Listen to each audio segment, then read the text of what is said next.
Привет всем. Я пишу это, во-первых, потому что мне очень страшно сейчас.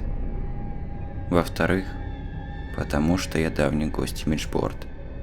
И да, здесь все мои друзья. В-третьих, потому что мне нужна помощь. Не 100 рублей задонатить, а всерьез. Нужна сильно. Сейчас я напишу, что со мной было в последние 2 недели. И это, пожалуй, сойдет за крипипасту. В конце я объясню, какая мне нужна помощь. И если есть хоть малейший шанс на то, что вы можете мне ее оказать, пишите на фейковое мыло. Заплатить прямо сейчас не смогу, но сочтемся потом. В комменты, где вы это прочтете, лучше не писать. Кто будет репостить текст, пожалуйста, не удаляйте адрес почты. Сегодня 25 марта 2016 года. И если вы читаете это значительно позже, значит все уже так или иначе разрешилось. Мне 32 года, в прошлом я программист. Сейчас работаю трубочистом в Москве. Да, натурально трубочистом. Обычно для всех новость, что такая профессия еще существует. Но да, в трубочисты попал случайно 3 года назад, когда сдохла микростудия, в которой мы на аутсорсе пилили автоматизированные бизнес-процессы для всяких контор и заводов. Кризис, вся херня. Вообще говоря, я искал вакансию промальпиниста, но случайно наткнулся на эту. Название конторы я писать здесь не буду. Их даже в Москве не так много. Всего в конторе 9 человек. 3 бригады по 2, шеф, бухгалтерша и то ли зам, то ли секретарь. Я так и не понял, что точно делает этот хлыщ. Кроме как ищет клиентов, звонит и ведет группы в соцсетях. Имеем небольшой, но стабильный гешефт. Занимаемся монтажом и обслуживанием дымоходов для каминов и бойлерных, вент-конструкций в офисах, здоровенных койлов в торговых центрах, ну и, конечно, чистим те самые дымоходы. Но чаще чистим и обслуживаем вент-каналы в панельках. От чего чистим? Поверьте, оно ужасно загрязняется. Особенно в старых домах. А в заведениях общепита вентиляция изнутри зрелище просто блевотное. Точнее, мы занимались этим. Я туда точно не вернусь. И в свете событий конторе кирдык, скорее всего. Я лично вообще собираюсь переезжать в деревню, как только продам свою квартиру. И к панельным домам-городам больше приближаться не буду никогда. И вам советую. Но кто послушает-то? На самом деле это целая наука, что касается трубочистов. На все есть нормативы, проектная документация, планы проверок и техника безопасности. От вентиляции, схемы закладки, соблюдения ГОСТов, материалов и так далее напрямую зависят ваши шансы выжить, случись в помещении пожар. Если древняя старуха-соседка забудет перекрыть газ, от состояния вашего вент-канала зависит, подорвется весь подъезд или же нет. Сотни нюансов, которые я расписывать не буду. Гуглите сами, если охота. Отдельно отмечу, что в России, какой сюрприз, на нормативы и технику безопасности все кладут с прибором. Ваше ЖЭО, ТСЖ не исключение. Уж поверьте. Большая часть работы на крышах панелек и сталинок. Старых домов меньше, так как тут не Питер. Но у них с вентиляцией обычно самый швах. А к нам обращаются тогда, когда уже совсем конец. Когда на кухне чуешь, чем сходивший в сортир сосед отобедал. Инструмент у нас самый простой – гиря и ёрш на длинном тросе. Как в средние века. Этим пробиваем и чистим вертикальные шахты. Для горизонтальных есть гибкий стальной тросик, страховочные пояса еще. Из современного широкоугольная камера с подсветкой и светодиодов на конце длинного гибкого щупа. Щуп проталкивается с крыши в вентиляцию любой конфигурации. Картинку смотрим на ноутбуке или мониторчике от автомобильного регистратора. Так осуществляется первичное исследование состояния канала, поиск причин засора и так далее. Кстати, иногда еще шабашим тем, что по просьбе ЖЭУ устанавливаем в стояке заглушку на трубе, идущей из квартиры злостного неплательщика. Не совсем наш профиль, но... Так что знайте, если вы должник, есть на вас управа. Унитаз захлебнется дерьмом, а вы побежите платить, лишь бы заглушку убрали. Насчет законности не знаю, но бают эффективно. Ну все, вроде ситуацию в целом очертил. Теперь сама история. Извините, что будет коротко. Нервы не железные.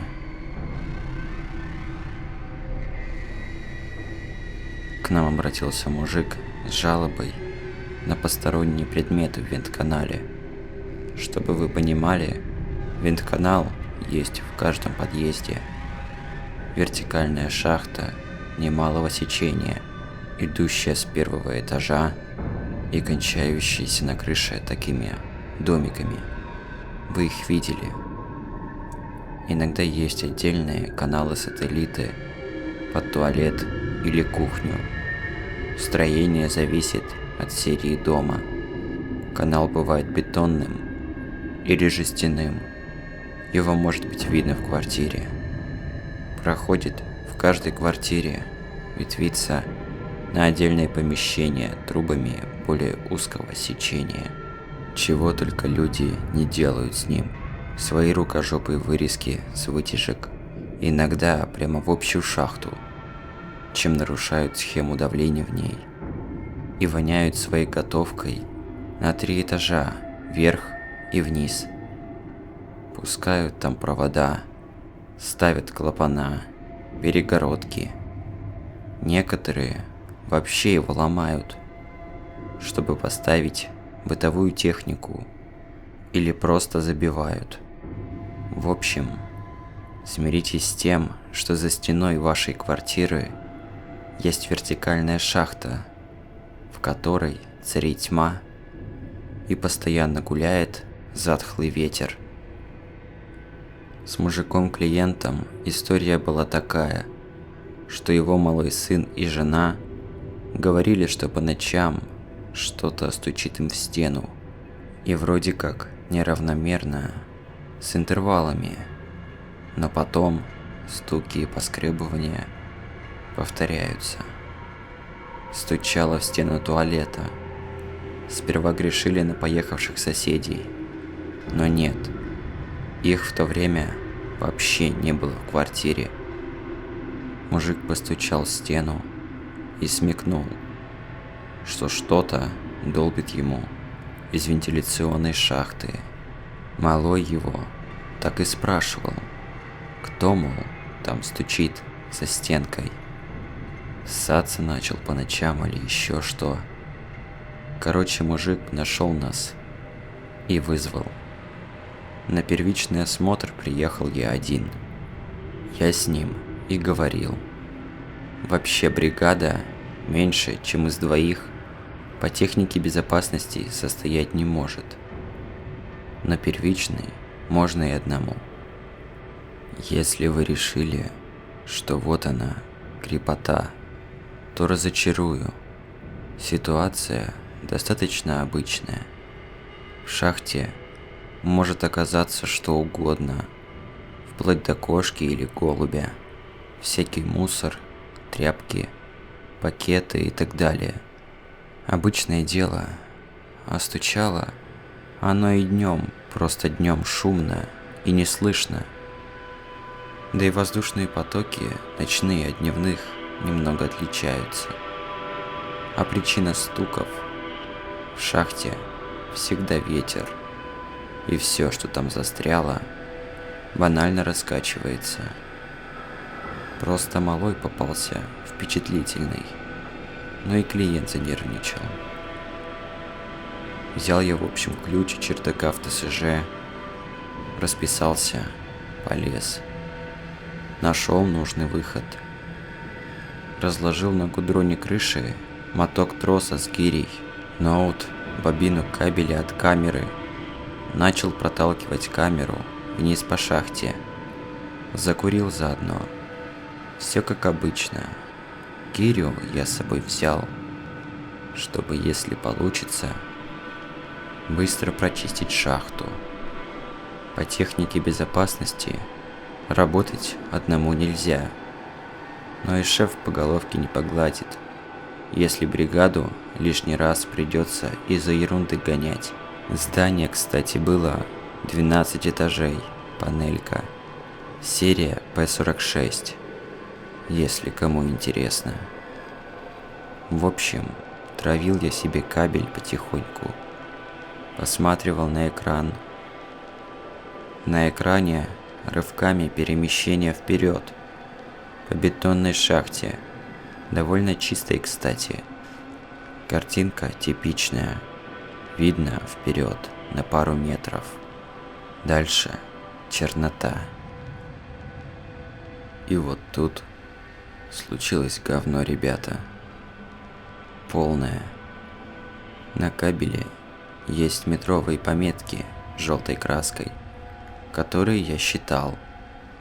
Клиент жил на 7 этаже, поэтому, как я к месту приблизился, стал смотреть в монитор, не отрываясь, и заметил, что вместо поросли сухой пыли на одной из стенок канала что-то вроде черной бурой слизи с комками и наростами, но только на одной. Немного похоже бывает от самодельных кухонных вытяжек, которые и жир с салом с плиты всяко затягивают. Но тут оно было скорее как плесневелые сталактиты среди слоя густой жижи. Поблескивало в свете диодов, как влажное. И чем больше я стравливал кабель, тем наросты становились длиннее и кустистее, что ли. Я так прикинул, провод повертел и понял, что грязная та стенка, которая прилегает к квартире клиента. И такое дерьмо на ней наросло, что впору СЭС вызывать, серьезно. Абсолютно нездоровое что-то, болезненно бурое и мягкое. Ну, это мне показалось, что бурое. Камеры у нас черно-белые, и картинка монохромная. Точно на уровне 7 этажа я остановился. Но там не было ничего, кроме этой самой плесени. Ничто не зацепилось, болтаясь за провод или арматуру. Ничего такого. Подумал еще тогда, помню, про то, какие споры эта растительность может распространять по всему дому. Стал спускаться и заметил, что со стеной шахты что-то не так. Вернулся назад. И вот стою я на крыше в своей робе. Держу кабель. Смотрю в сторону, на экран. И ничего не могу понять. На бетонной стене общей шахты, на уровне квартиры клиента, покрытые плесенью, но все равно отчетливые выбоины, царапины, недоковыренные дыры какие-то. Полное ощущение, что кто-то очень долго лез сквозь железобетон и успешно лез. Я вижу арматуру, а сами углубления глубиной сантиметров 5-6. Сама стенка не намного толще. Здесь я занервничал, да, но болезненным мистицизмом отродясь не страдал, да и не пацан уже.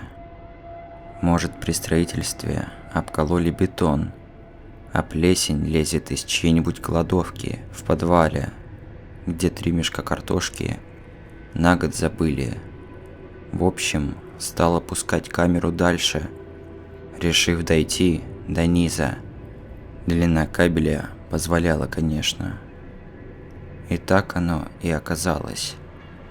На 5-м этаже уже все стены шахты были в толстом слое плесени. Старался, как мог, не сгвоздать провод. На уровне 3-го этажа из темноты, на границе видимости, на меня уставилось безглазое белое лицо. Это было похоже на неподвижную маску из фаянса, смотревшую прямо в объектив. На месте глазниц черные дырки, больше не видно ничего. От внезапности я на долю секунды отпустил кабель, и он скользнул на метр вниз под собственным весом. Картинка на мониторе прыгнула вперед, прямо к белому лицу.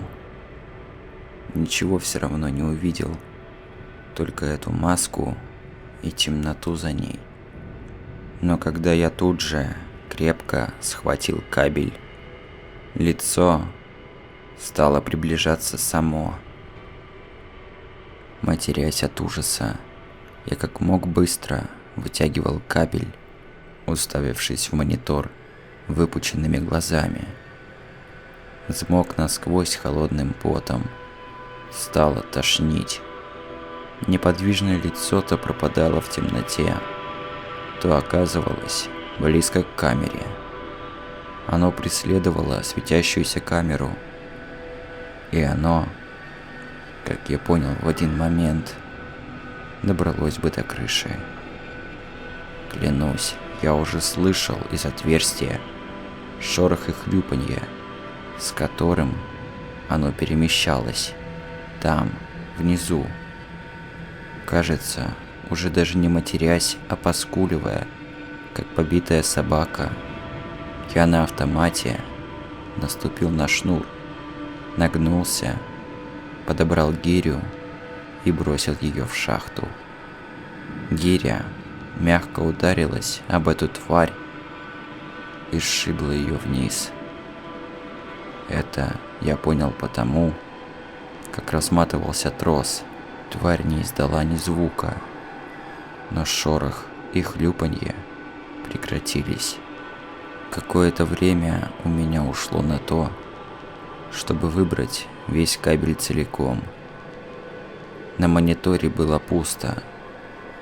Когда камера вылетела из трубы, потерял равновесие и ударился спиной о перила крыши. Чуть не упал. Затем выбрал трос с гирей.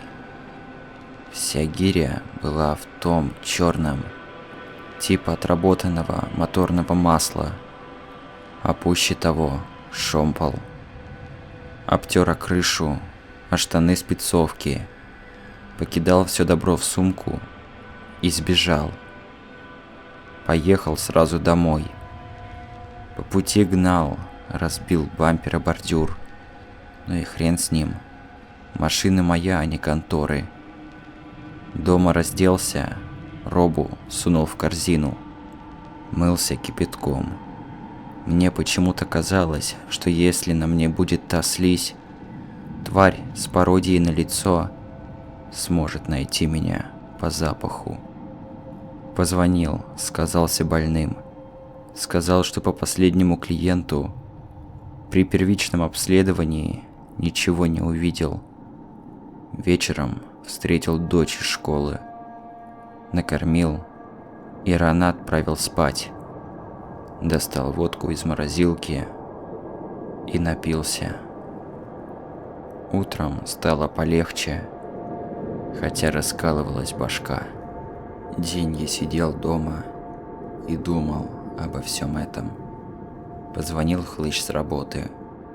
На утро записал меня в бригаду на выезд к тому самому дому, доделать дело. Сказал ему, что завтра выйду. Вечером забрал дочку из школы сам. Я видел то, что видел, понимаете? Я не решил, что мне там почудилось или вроде того. Но с работой сейчас все очень плохо, а у меня малая дочь, и я не Рокфеллер. Вдвоем с напарником уже вроде и не так страшно. Про себя решил, что посмотрим вместе до 7 этажа. Ниже не пойдем, а просто свалим оттуда. Не нашли ничего и не нашли. Короче, успокоил я себя. Вечером еще выпил для храбрости. Утром заехал в контору за Серегой, напарником. Выдвинулись. На крыше я первым делом надел пояс и пристегнулся карабином к перилам. Серега хмыкнул, но ничего не сказал. По технике безопасности так и надо пристегиваться, даже на плоской крыше, но сам он не стал. Начали опускать камеру. Я травил, Серега смотрел на экран и командовал. Плесень на стенках теперь доходила до 11 этажа. Сергей вслух рассуждал, что это может быть такое. Я молчал. Про себя повторял, что ниже 7 не пойдем, хоть ты что. Но ниже и не понадобилось. Эта тварь ждала нас на 7. Понимаете, устроила типа засаду. Мне экран ноута видно не было, но я все понял, когда Серый закричал. Тут же провод выдернули у меня из рук с такой силой, что если бы не перчатки, конец ладоням. На этот раз все было очень быстро. Я успел услышать из вентканала шум и бульканье, и что-то еще. Отпрыгнуть в сторону. Серега как раз поворачивался, и выход канала будто взорвался. Жестяной навес от дождя над ним улетел, громыхая в сторону. Из черного провала по все стороны брызнули какие-то гадкие черные нити или полоски. Был звук вроде взлетающего реактивного самолета. Глухой утробный вой, повысившийся за секунды до уровня истошного визга. Видимо, часть шума издавал я. Я орал и не мог остановиться. Под этот визг мне показалось, что над краем кирпичной кладки, среди клубящейся и липкой на вид массы, показалось то самое бесстрастное лицо Маска. Но смотрело оно не на меня. Сергея схватила поперек тела черная лента, почти прозрачная на просвет, как нефтяная пленка. Его сразу затащило внутрь шахты. Он даже не успел до конца повернуться, не успел завершить свое движение. Поднялся в воздух и с криком, сложившись пополам, пропал в отверстии, слишком узком для человека. Меня что-то ударило в грудь, и, опрокинувшись за перила ограждения, я упал с крыши, окончательно отключился уже в падении. Придя в себя от резкой боли в животе, я был не испуган, а предельно спокоен и сосредоточен. Сразу понял, что вишу на страховке на высоте 12 этажа, а поверку наша страховка последний раз проходила при царе Горохе. Но все же она меня спасла. Как скалолаз, цепляясь за веревку и упираясь ногами в стену, я взобрался обратно на крышу. Там был бардак и пятно черной дряни 3 метров в диаметре, с центром в виде выхода вентканала. Никакой крови не было. Сняв свой последний комплект спецовки на чердаке и оставшись в майке и трениках, я сел в машину и поехал в школу. Забрал Настю с урока странно посмотревшей на меня математички. Объяснил ей, что какое-то время надо посидеть дома. Позвонил на работу и сказал, что увольняюсь. После чего вытащил и выбросил симку. Пару раз кто-то приходил и звонил в дверь, но я даже к глазку не подходил. Завучу объяснил по домашнему телефону, что Настя по семейным обстоятельствам какое-то время не будет ходить в школу. Взял задание по домашке вперед. Почти 2 недели все было нормально. Я выходил только в магазин возле дома. В конце концов, я успокоился. Живем мы на другом конце Москвы от того дома. Работы у меня больше нет. Но есть 1060 рублей в заначке. На какое-то время нам хватит. Зарегистрировался на фрилансерских биржах. Решил тряхнуть стариной. Все стало очень плохо вчерашней ночью, когда дочка растолкала меня, храпящего на диване, и спросила: «Пап, а кто там стучит за стенкой?» Вот так вот, кто стучит за стенкой? Это было вчера. Тот мужик сказал, что до того, как он нас вызвал, стучало неделю. Значит, я видел повреждения на бетоне, возникшие за целую неделю. Значит, у меня есть какое-то время до того, как эта сука проест себе дорогу в квартиру. Видимо, сопутствующие каналы, идущие в ванную и туалет, для нее слишком узкие. Не знаю, как она нас нашла. Наверное, это моя вина.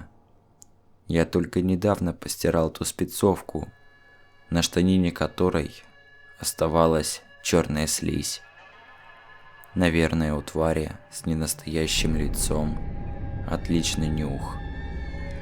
И 2 недели она ползла за мной, перетекая по ночам из подвала в подвал, через половину города. Сегодня я поставлю в туалете ловушки и куплю знакомого с рук его сайгу и все патроны, что есть. А теперь объясню, какая помощь мне нужна. Мне некуда пристроить дочь. Ее нужно обязательно отсюда убрать. Она отличная девчонка, очень воспитанная и не принесет вам никаких проблем. Я буду регулярно ее навещать. Все расходы и издержки вам возмещу. Никаких родственников ни по моей линии, ни по линии ее покойной матери у нас нет. Мне нужно, чтобы вы приняли ее у себя. Ненадолго, на пару недель. Если у вас есть свои дети, еще лучше. Уверен, что тварь идет именно за мной, так что вам ничего не угрожает. А через 2 недели я со всем этим так или иначе разберусь. Я собираюсь продать квартиру. Если получится, пусть даже дешевле, чем мог бы, и уехать с ней в деревню в Тверской области. Есть там один вариант. Мы сбежим. В сельских домах нет подвалов и вентиляционных шахт. Так что если у вас есть хоть малейшая возможность пристроить Настю у себя, пожалуйста, как можно быстрее напишите по указанной почте. Пожалуйста.